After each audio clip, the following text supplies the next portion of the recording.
So I think we're just about ready to get started again. If I can ask everybody, if the people out in the hall hear me, if they can come on in and take their places and shut the doors, then we'll get ready to start. Hope everybody had a good lunch. We're up against some kind of tough competition in Channel B, so audience a bit thinner than usual. I'm just going to start out by asking you to please do the organizers a big favor. As you know, we're meeting at a very special time. The Oktoberfest is going on just down the street. Some of you have been very lucky, and you have reserved places to go to the Oktoberfest this evening. Now, some of you have not been so lucky, and you would very much like to have those places. Therefore, if you have gotten a reservation, if you're on that cherished list and you know you're not going to be able to attend, would you please get up and go just outside the door and let the organizers know that you will not be using your reserved ticket for the Oktoberfest, because there are many, many other people who would like very much to have it. So I'm just going to give you a minute.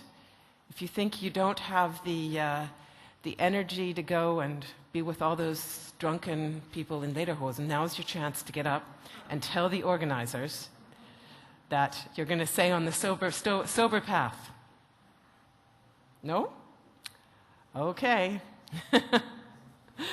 Sorry to use your time for that, but yes, that was a heartfelt wish on the part of the organizers. So, with that said, it is decision time again. We do have something very interesting for you in Channel A. We're going to be talking about My Brand initiative, meaning what kind of considerations should a company be reviewing when it's trying to decide whether to go ahead now with an application or wait. We've talked a lot about, do you need to have your business model in place? Do you need to be a large company with lots of cash?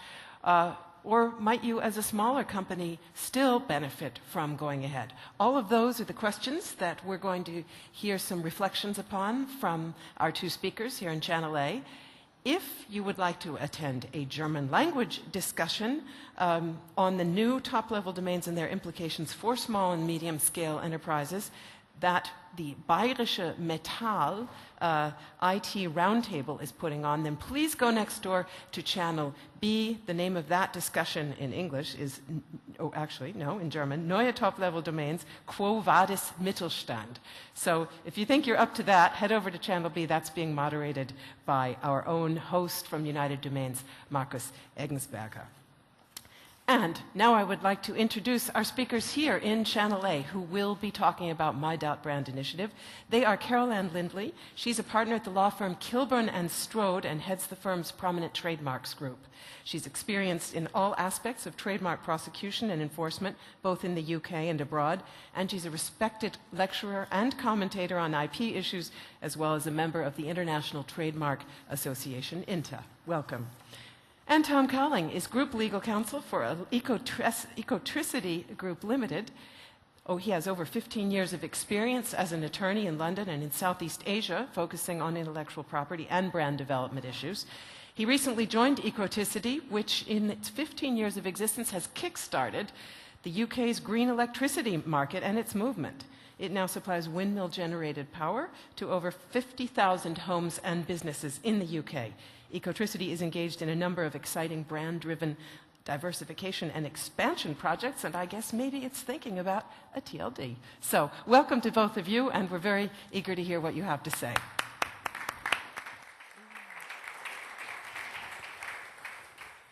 Good afternoon, ladies and gentlemen. This is traditionally the graveyard slot. We're going to try and give you, therefore, a slightly different session. This isn't going to be one where you've got slides and talking heads. This is going to be very much an examination inside the mind of a company, where it's going to be taking decisions about its offensive and defensive strategy come the introduction of the new scheme. So we're going to look at the questions that arise during the consideration process and what the legal ramifications of these are going to be. Tom Cowley, as the in-house counsel, has had to think about all of this. I've been on the outside, I'm the external counsel, so I get to ask the questions. He has to do all the work for a change. So let's set the scene. Tom, could you tell us a little about Ecotricity? Thank you, Carrollanne. Yes, thank you very much to the organisers for inviting me, for helping me to take part in this. It's very interesting. I've learned an awful lot. And thank you also to our colleagues at Lex Del Meyer for participating and helping us get here. I am General Counsel for effectively a small, medium-sized utility company. We employ 300 people. We have a turnover of around $50 million US. We are, however, outside of the big six, one of the largest independent renewable energy company in the UK. We probably own more onshore wind turbines than anyone else. We're brand driven. It's quite hard to differentiate oneself in a utilities market other than by brand, as I'm sure you guys appreciate. And therefore, the topic of GTLDs, the topic of the internet and how we present ourselves is germane to us moving forward to the next generation of Ecotricity. We're 15 years old. We are at the stage now where we are just taking our first steps outside of our domestic market. We're looking to expand into Australia and into the United States with some fascinating projects there, which hopefully you'll all read about in the next couple of years. I'm conscious that my business our business is not the biggest of companies, but I'm hoping that that gives you an insight into some of the realer issues that we face. We don't have an unlimited marketing budget, we don't have an unlimited IT budget, and we don't have 5,000, 10,000 websites or 5,000, 10,000 trademarks or brands. However, what we've got, we think is beautiful and perfectly formed, and we want to look after it, and we want to make sure we don't miss out. Well, one of the great things, of course, about being a smaller company is that you have a far more direct access to your board, and particularly to the guy in charge. So, could I ask you, Tom, what was the first advice that you gave to Vince and to the board about applying for a GTLD? We're owned solely by a guy called Dale Vince. He's a really fascinating, interesting character. He was a traveller, a hippie, a dropout for a number of years, and he converted to business and has been remarkably successful. We're kind of hoping that he'll sort of prove to be an environmentally friendly Richard Branson over the next few years. It's certainly proving that way. He owns all the shares. We have a not for dividend policy, so we're very flat. I report directly to him. My first advice to him was, this is interesting, let's investigate. And my second advice was, let's phone Carrollanne and see what she thinks. The second advice was, look, this is complicated. This may be beyond us. We don't want to rush in. We need to think about it carefully. So let's create a team. We created a team consisting of myself as GC, the Director of Business Development, who's on the board, the Head of Marketing and Head of IT. And I suppose I've been tasked with doing most of the information gathering. Our primary interest at the outset was to enable to try and achieve .ecotricity, .brand. Is that interesting for us? This is still the question we're asking. We see it, or saw it, mainly as a marketing and brand enhancement opportunity, rather than a money-making opportunity per se, which is sort of where we're at now. And I've learned an incredible amount already here as a punter, I guess, and looking forward to learning some more. As one of the leading companies in the eco field, alongside a brand, I suppose you could also be looking at the possibility of seeking protection for a community-based application. Now, you've got the choice as to whether the application is designated at the beginning as a community application. So how would this affect your approach? No, you're quite right. I mean, I suppose one of the partly interesting things about Ecotricity is that we have a good reputation, we have good kudos in the environmental field and sectors in the UK. So it would be open to us to either on our own or more likely in conjunction with someone else take part in a community-based GTLD application. To answer your question, I think if we decide to go down the .brand route, then chances are we'll do it standard. Yes. If we go down the community route, I would want us, and I have no doubt that Dale would want us, to submit to the degree of due diligence, the vetting, the exposure that going down the community route requires, commentary and support from the community in question, etc. Because we sure would not like it if a competitor, particularly one more engaged in brown fossil fuels and in green renewable energy, went down, say, .eco than us. And you know, we're quite open to public exposure. And yeah, I think that maybe answers your question. It does. I suppose the other thing that must come to the forefront of any board's mind is how much is this going to cost? Yes, funny you should say that, yeah. We are concerned that for us, the money is there and the costs are significant for us as opposed to many of the multinationals. However, that's not really the issue. The issue for us that we're concerned about is, I suppose, one, we submit an application, it's not successful, we don't get any money back. That's quite a heavy upfront investment or a play for us. The second is more significant, more long-term, which is that we've identified that the ongoing costs of maintaining a GTLD or several or whatever could be quite significant, maybe $100,000 a year in dollars. That, again, of itself is not so much an issue as if we go down the .brand route, we will need to justify that. And therefore, we'll need to adopt a more profit-making route. We'll need to sell domain names. And we don't sell domain names. We make renewable energy, and we sell renewable energy. And we engage in other different projects. But we're conscious that if we need to go down that route, and we need to generate some form of return on investment, and we're not talking about breaking even, whatever, but we would like to cover some costs, that it would mean taking on board a new culture, taking on board new technologies, new skills that we may not have yet at our disposal. This seems to rather be at odds with the ICANN's theory. I mean, ICANN actually thought that the $185,000 application fee was going to be calculated on a cost recovery basis. Now, they think that successful applicants are going to be able to make a lot more than that. For what you're saying, for smaller companies, this is going to be an issue that where perhaps the figures aren't going to add up. Well, I suppose the question you've got to ask yourself is, if we're going down .brand, who would want to pay to use their brand .our brand? I'm not convinced. If we have a large portfolio of websites, domain names, trademarks, etc., then yes, maybe that's different. However, on the community side, I think that's altogether different and altogether far more interesting. I very much appreciated our colleagues who were talking earlier today about, this morning about .hiv, and I thought their approach was commendable, which was, you know, this is bigger than just making money. We're making money elsewhere. Let's try and make this work. If other people are going into the .hiv market, then let's see if we can combine resources. And if we can, great. If we can't, so be it. And I think we would feel the same about .eco, for example. Obviously, it has brand resonance with Ecotricity, and there may be string issues, but they can be dealt with in due course. The upshot is that the community-based approach, where we're more not-for-profit, would be more appealing for a smaller company to become part of a movement. Because the other cost that we've got to put in is what I think of as sort of the hardware side. What the company brings is the software, the ideas, the brand. But you've got to look at the implementation issues. Can you give us an idea about how you are going to be looking towards implementation and what particular areas you think this is going to need to cover from your own business? Well,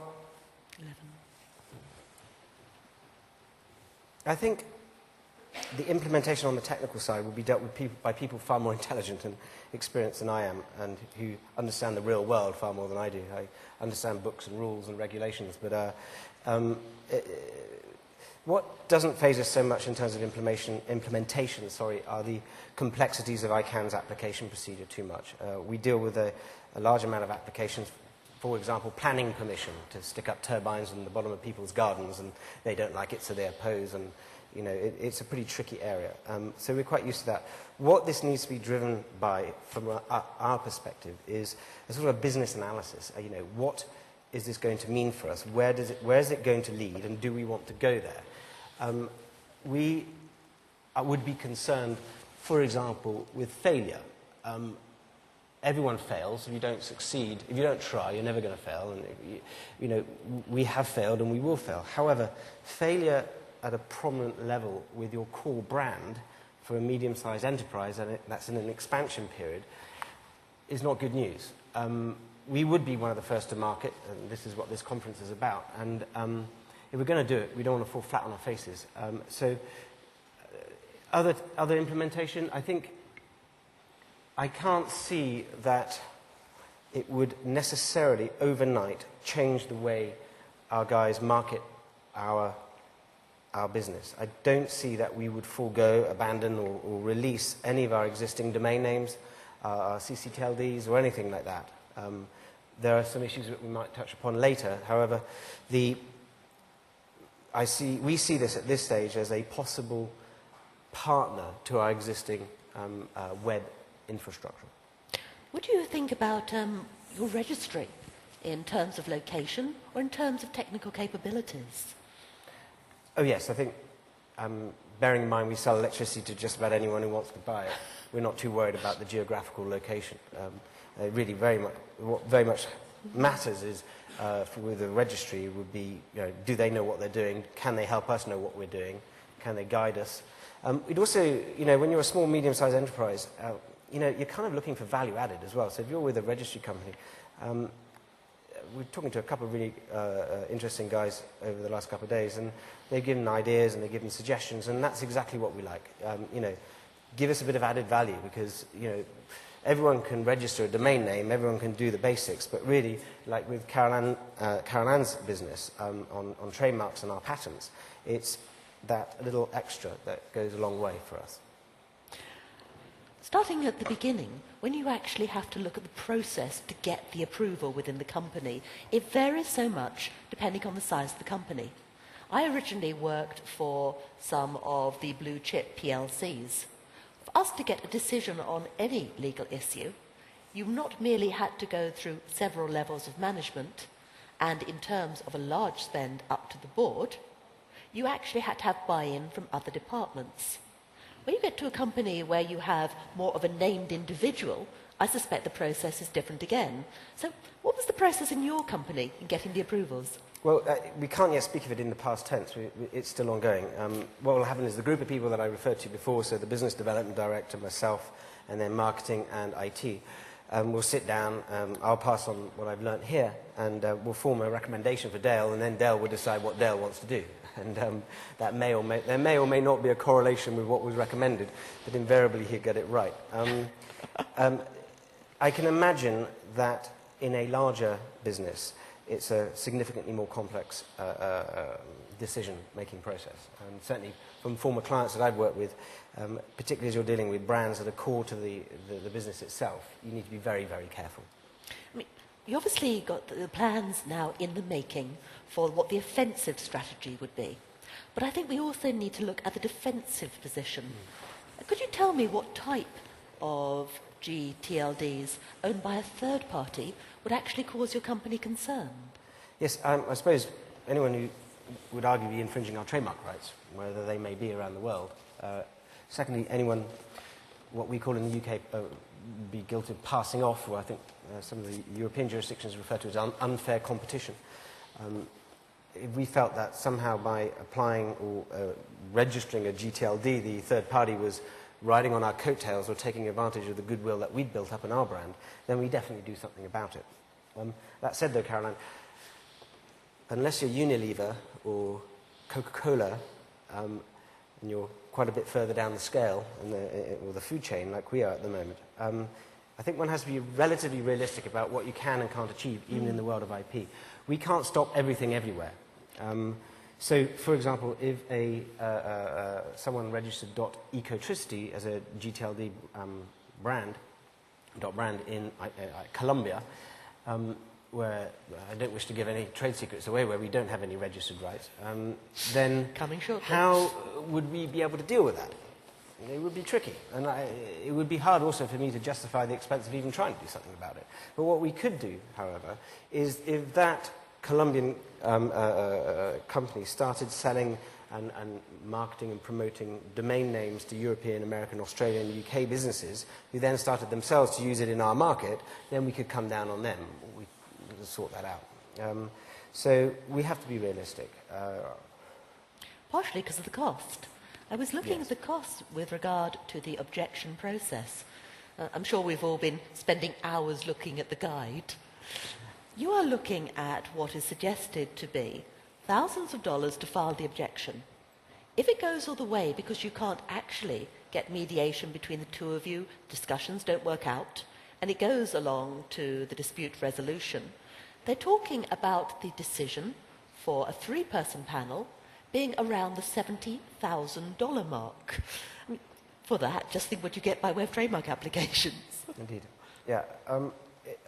I think that's one of the more serious concerns about from private business with the whole of ICANN's hard work over the last few years on this. From the way we see it, for a system to become better, it has to introduce some form of evolution, some kind of self-improvement process. And if the cost of filing complaints is prohibitive, such that it prevents or discourages quite significant number of what would otherwise be legitimate complaints, then what feedback is the system going to get? Well, it'll get some, of course, but where is the self-learning going to take place? For us, 70,000, again, I mean, that, you know, we're quite used in the UK, for example, as opposed to other European jurisdictions, to relatively high costs of IP litigation in the High Court in London. It's not cheap. The hourly rates of lawyers, I used to be one, Carrollanne is one, are fairly significant, on a par with my American colleagues. So the problem is, you don't get anything necessarily for your money. You could spend 70,000, 200,000 on a court case, and with a modicum of visibility, you could have an outcome. You could see where you're going. With 70,000 to lodge a complaint or whatever, I think, you know, these things are above me, but that could do with a bit of tweaking. And also, possibly, we could do with a lot more information on the Trademarks Clearinghouse. Your company, like many of the others with whom I deal, has a large number of sub-brands. For many of these, it's not going to be worth actually looking at the top-level domain. Is it therefore going to be worth our while having a way of bundling these up, hopefully with the help of some helpful registrars or individuals who are going to deal with back office, to be able to have these sitting as a sort of defensive strategy? Yeah, we have a number of sub-trademarks, as it were. Kind of, not all trademarks are equal, to sort of grossly paraphrase Oscar Wilde. Although I like Ecotopia a great deal. Yeah, we have, I think sometimes, stop me if I go off on a tangent, but sometimes we just think of a really good name and we think, gosh, at some point we'll be able to do something with that, so we go and grab it. You know, we're applying for people power at the moment. We can't, you know, we may or may not be able to do something with that. It takes a bit of a while for the sub-brand, as it were, to promote itself, to work its way up our hierarchy. And certainly, we would not be looking at registering. We have a trademark, which as a ex-trademark lawyer, I'm not 100% keen on, called bills to mills, so your bills to mills, windmills. Personally, for me, it's a bit of a marketing slogan. It doesn't quite ring true for me as a trademark.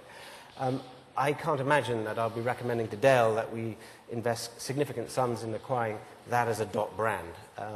So you've got to pick your fights, you've got to pick your brands, is our view. And I presume this is all part of how you actually consider the new technologies. Your company is a fairly young one. So could you actually talk us through where for Ecotricity it's been usefully to have globally deployed technology platforms, and which you might actually be able to then sort of weave into a dot brand strategy? It's a very good question, because we are now on the cusp of becoming international. I stopped short of saying multinational. But at present, albeit that we're brand driven, we don't really engage, for example, in webcasts or so forth. We do engage in viral marketing. We do engage in a modicum of sponsorship. We engage in a number of blogs. We don't, for example, engage in television advertising. We consider it to be disproportionately expensive, and that it would probably offend a lot of our customer base, who would rather see us invest their bills in building windmills and renewable energy sources than in paying advertising executives to come up with nice videos. For the same reason, we don't engage in billboards. We do engage in some press adverts and so forth, which work quite well with us. But it's clear that the GTLD that is emerging is going to change that landscape, and I suppose that's one of the reasons why I'm here, to try and understand as best as we can where it's going. And it's clear also that we as a group are going to have to start having a little bit more joined up thinking between our various activities and soon our various markets internationally, and how best we can coordinate all that. And I suppose that would bring me back, Carrollanne, to the issue of a community-based application, where we do have goodwill in that regard as an environmentally friendly organisation and supporters of that cause. And that participation in that, or a leadership role in that, would necessarily, I think, require us to communicate better, to develop new platforms. And I suppose that would always allow you to connect the brand to the clients a bit more closely. So people who would generally look for an eco-friendly company are more likely to look under that particular top-level domain. Yes. This is another concern that we have about GTLD for us at this stage, which I suppose is this. If you're looking to buy a greener source of electricity and you type into Google or Bing or wherever Ecotricity, we've already got you. You're converted. You probably didn't even need to go to a search engine. Obviously, as any business is keen to do, we're looking to get more customers. We want those who don't yet know about us. And so if you're a customer interested in buying green energy for your home or for your business, be it a multinational or a small corner shop, you're going to type in other search criteria. You're going to type in something that doesn't include our brand. I'm not yet sure how, we're not yet sure how, the GTLDs or having a .brand would help us reach those potential customers in a better, more efficient way than we have at the moment. Keywords and all the rest of it, fine, but until we see the big search engines getting on board and perhaps creating a listing next to the organic search results of the .community or .brand GTLDs, then that's an issue for us. Again, however, brings us back to the relative advantages of a community-based application, where you would probably have all the members of that community feeding in on it, and it may raise the profile generally. That's a live one. Not quite sure about that yet. And with the profile raising, Ecotricity has always been a pioneering company. Do you think this very much fits in with that particular aspect of the business? Yes, I think that's certainly an appeal. We have been first to market. We were a couple of months ago. We were the first company, for example, to install electric vehicle charge points on the motorway service stations in the UK. I mean, basically, there are no electric vehicles in the UK, but there are now charge points in the UK. But we figured that, well, we can afford it, and we've got to get it starting somewhere. So if you guys have got electric vehicles, there are about 15 service stations on motorways where you can get free electricity. We also led the market in renewables. It would be nice to lead the market in this. It would be. However, I suppose that degree of prominence one's got to be a bit careful about. And what we were discussing before we came over was, I suppose I could put it like this, is, okay, we're going to gain prominence, but in whose eyes? Are we going to gain prominence in the eyes of our customers and our potential customers? Or are we going to gain prominence in the eyes of the internet community, the techie community? And if so, what matters to us? Where is it going to go? Again, that's an unresolved question. Certainly it's an advantage to getting in on the first round of this. Well, Tom and I put our heads together about why companies in general might actually think about entering within this in the first stage quite seriously. And, for example, looking at increasing the visibility as global brands. Ecotricity, I think, has huge potential, but currently is probably better recognised within the UK and Europe than it is elsewhere. Would you see it as having that particular advantage? Oh yeah, for sure. Personally, if we were the size of in the UK we call them the Big Six. They're the multinationals that are significantly above us in terms of their ability and the amount of power they produce and the customers they serve. So, for example, EDF and Scottish Power. And they're all incredible companies in their own way. Certainly, if I was General Counsel for one of them, I would be very seriously considering a .brand approach with GTLD first time round. And the reason being is I think it would be an excellent way of at least enabling convergence across all the different countries and all your different brands and all the different IP streams within a complex organisation such as a multinational. I think the more live issue for us is whether we are yet there, or if we are going to get there, do we need the GTLD at this stage? At what stage do you think we're going to have any evidence as to whether, in fact, the introduction of this new domain name level is going to provide an easier access to the services of specific companies? It's so difficult because we've got no evidence to go on at present. So we're all going to have to do a bit of a guessing game. Yeah, I think it is a guessing game. I mean, look if you're a consumer of electricity, what services do you want from your utility company? You want them to supply you electricity and not bill you very much and then generally leave you alone. And then when you need them, you want them to provide good, clear, honest communication and then leave you alone again. And that's really how we kind of philosophize about what our customers want from us. And would a global platform based around a GTLD work? Yes, I guess it would. However, if it's on .brand, then we'd have to think very carefully, apart from who would want to, we'd have to think very carefully about who we would want to join our .brand. Who would we be selling it to? Who would we be encouraging its use by? On the community side, having attracted the customer or the potential customer, could we really provide e-commerce services through a .community? I suspect probably not. I suspect what we need to do, not least for the directive reasons, is to pass it over to .ecotricity or ecotricity.com or .co.uk. So yeah, I see it more as a marketing enhancement tool rather than an operational logistics tool.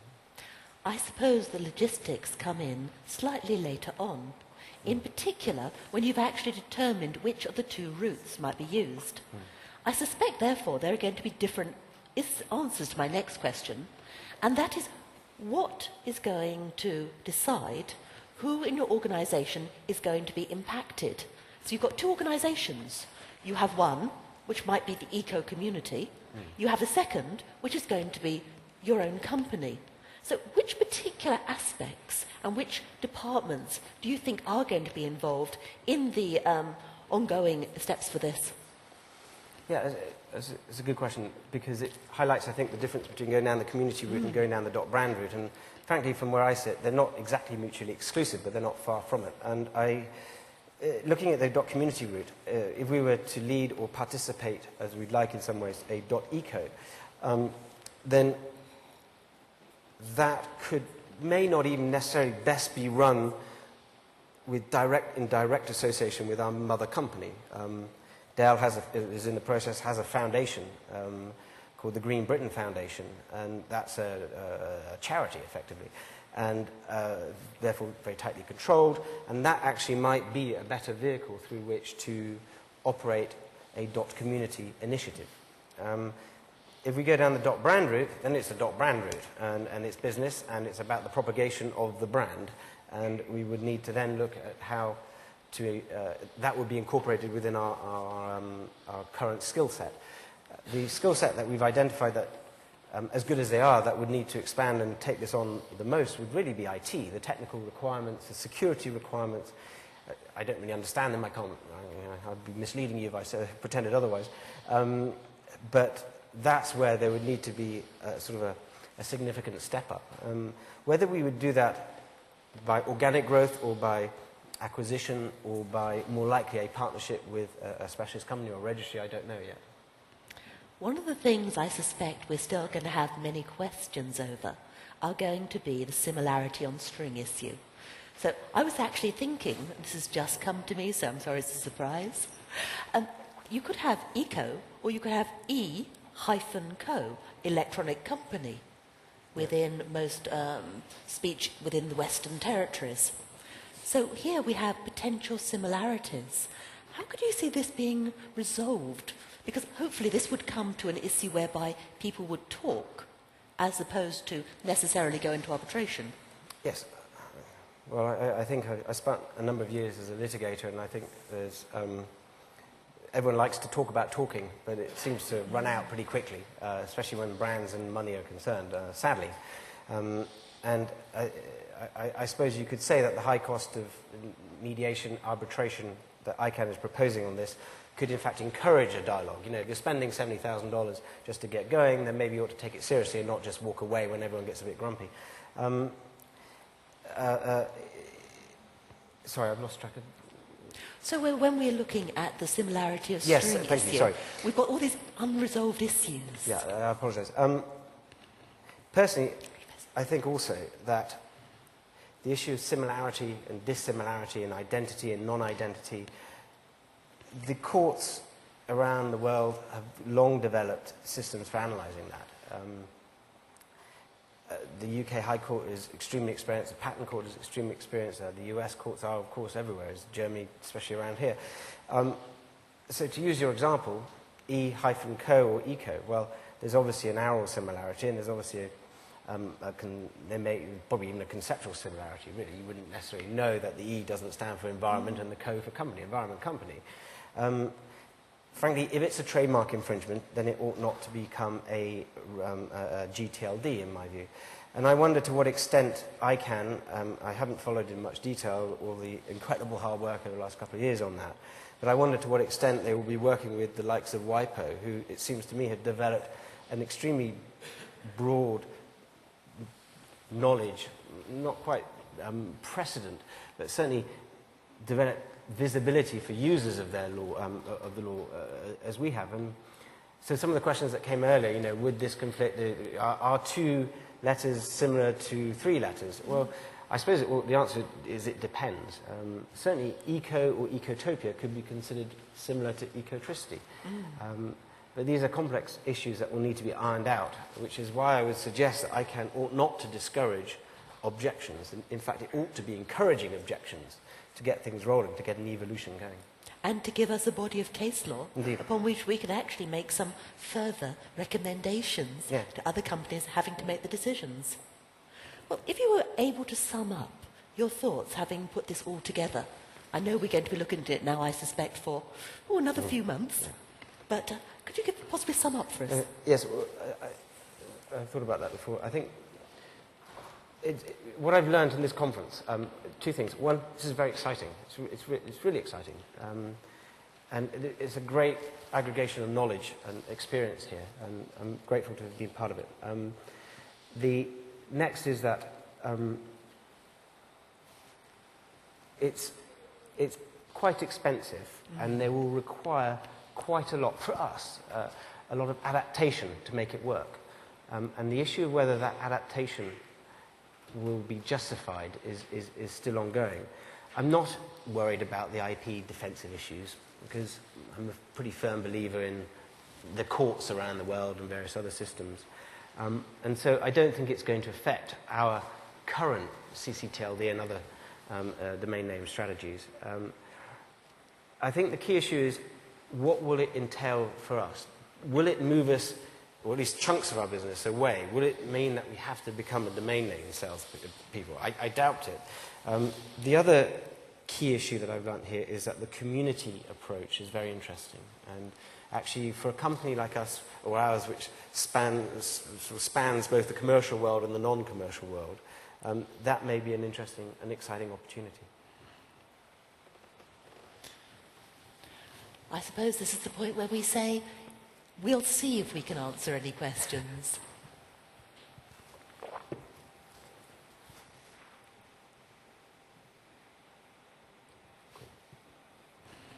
Or maybe not.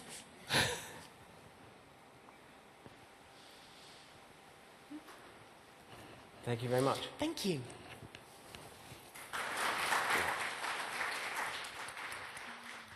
Thank you very much, Carrollanne. Thank you very much, Tom. It may be the graveyard shift, but you certainly dealt with it in a lively and really interesting fashion. And I think surely not only Tom feels that sense of enthusiasm, and you certainly did communicate it very, very well. So many thanks to both of you.